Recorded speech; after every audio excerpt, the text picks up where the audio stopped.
Hey guys, first of all, let me just say I am not trying to sell anything. If anything, I am going to try and sell you on Jesus.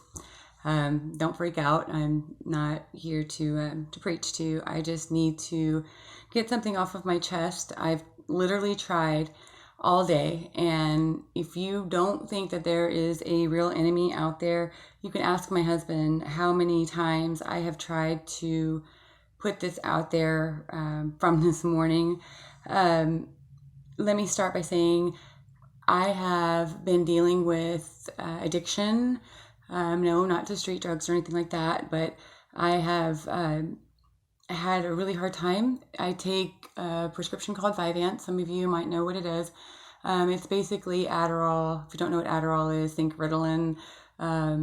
It it is prescribed by a doctor. I was diagnosed as an adult, something I've always known that I have issues with concentration, focus, organization, things like that.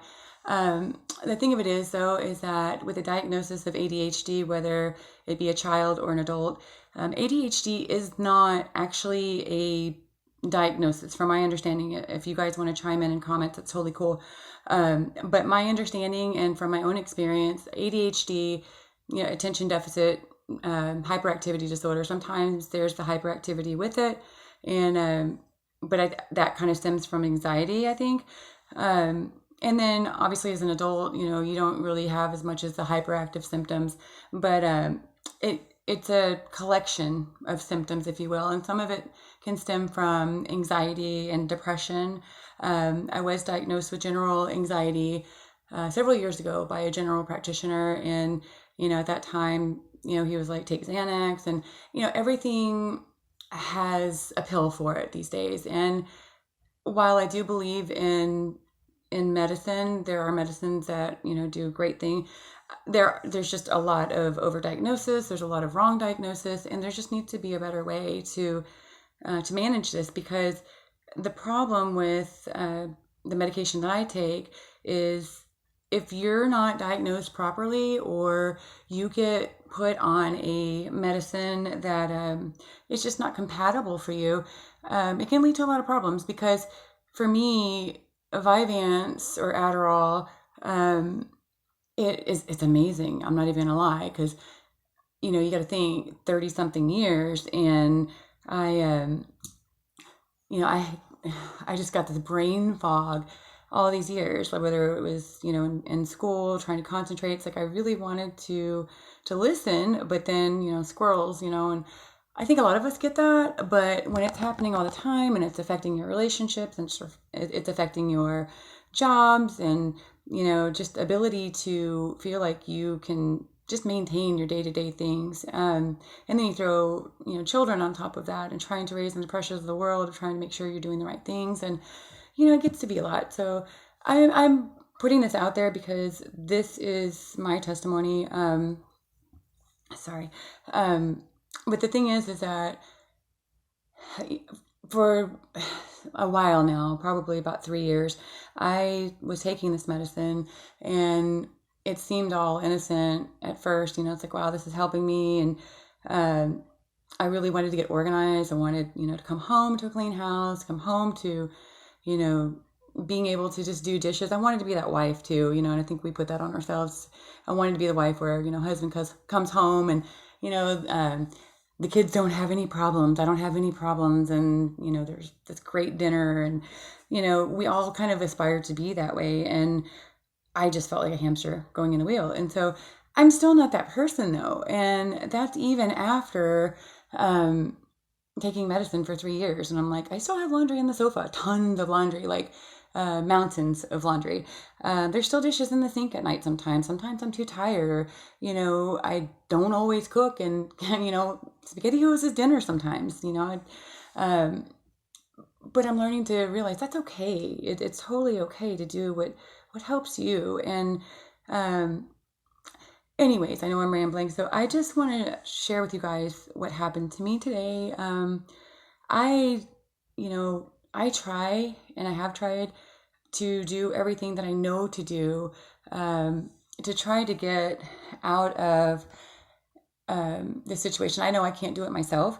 So yeah, I pray, and I pray. I'm in a prayer group. I go to church every Wednesday. I go to church every Sunday. I'm in the church choir, and I love it.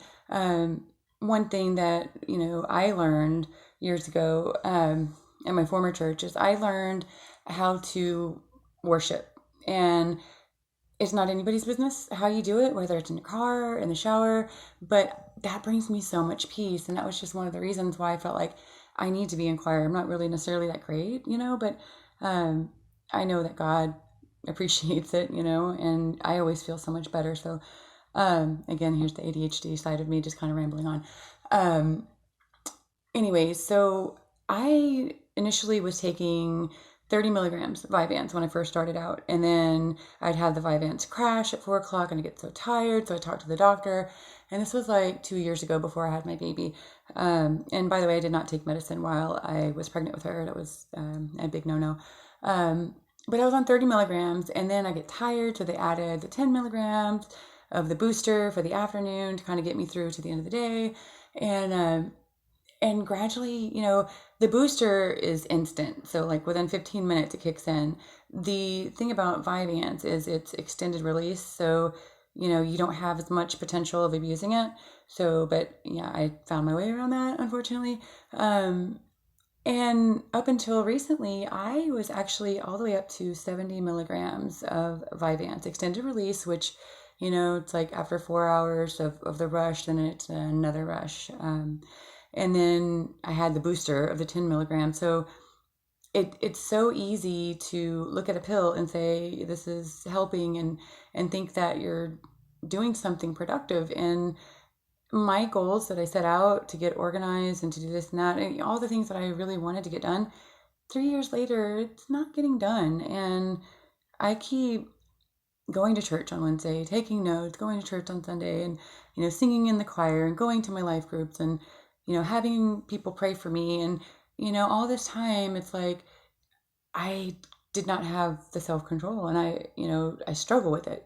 So, it's something I pray about, and it's this on Sunday mornings when I'm driving to choir rehearsal, I pray every Sunday on my way, and I say, God, forgive me for taking extra, and forgive me that, but I feel like I'm making excuses, and it just gets to the point where I don't ever feel condemnation, but I have felt like such conviction, and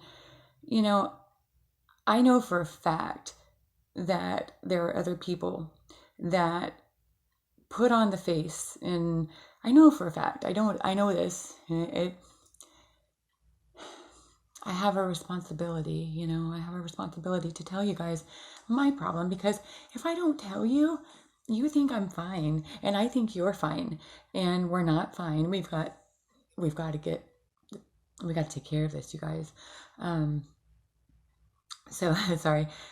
The thing is that this morning, like every Sunday morning, I think, God, please forgive me for taking extra yesterday, and forgive me for staying up till, God, I stayed up, you guys, till 3:30 in the morning, and doing what? Like, really, what? I mean, there was nothing. I can't blame it on the baby, and, I'm losing sleep, I'm losing weight, and the thing is, you guys, is that people ask me how I'm doing, and, we all say we're fine, we say we're okay, and, we might discuss some things that are going on in our lives, but this right here is real, and you need the real me.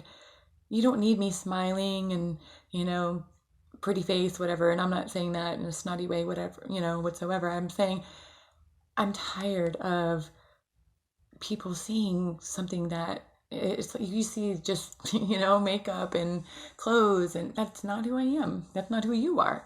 And those of you that are struggling, whatever it is,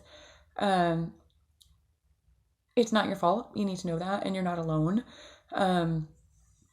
So this morning I was headed to church, and again, I was praying, and I almost get where I don't listen. Obviously, I'm not listening. I hear God, but I'm not, or haven't been actually listening, because every time I try to go to him and I tell him I need help, I need strength, help me with this, and, help me to be stronger. And, you know, in the back of my mind, it's like, well, you're not really going to go through with this. It's just words. And, God's always there telling me, you can do this, you can do this. I'm here for you. And, he always reminds me of these stories in the Bible. And, of course you think of Peter walking out on the water. That's the first thing I think of. And, you've got to take that leap. He can't do it for you. And so I had that prayer this morning, and I just told God, I said, let today be different. Let the words I sing be different. Let it take, just let it take. And that was my prayer before we even started praise and worship, is that I don't want people to look at me and think that I've got it together, because sometimes I don't, and sometimes you don't, and it's okay. It's totally okay.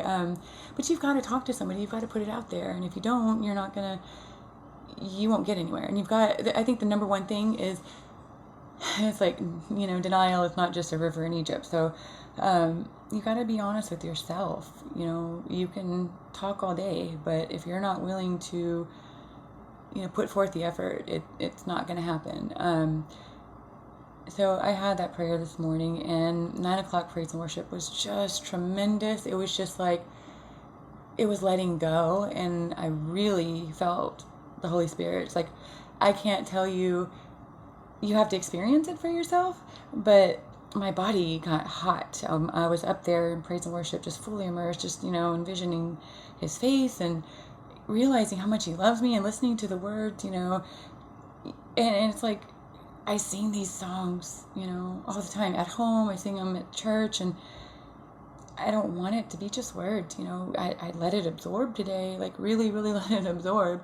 And something just hit me. And so after service was over, I went into the bathroom and opened up my purse, got the Vyvanse out, and poured it all into the toilet.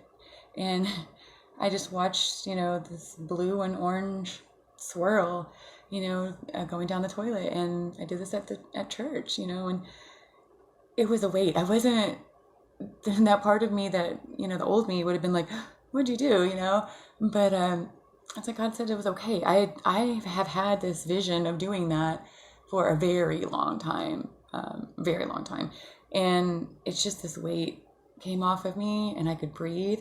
And it's like, I couldn't wait to tell somebody. I really just couldn't wait to tell somebody, because I know it's going to bless somebody. I know it's going to help somebody. I know for a fact. And that's the thing, that I'm not anybody special. I am special to God, but I'm not anybody special out there. And,